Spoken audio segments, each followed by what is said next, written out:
7 అడుగులు నడిచిన వాడే 7 జన్మలు తోడుంటాడు. భర్తగా నిన్ను భరించువాడే బ్రతుకు దీపం వెలిగిస్తాడు.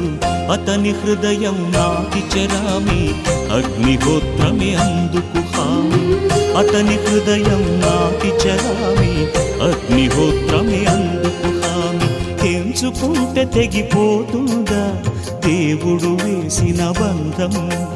తెలుసుకో నీ జీవిత గమ్యం, పెంచుకోమానుబంధం.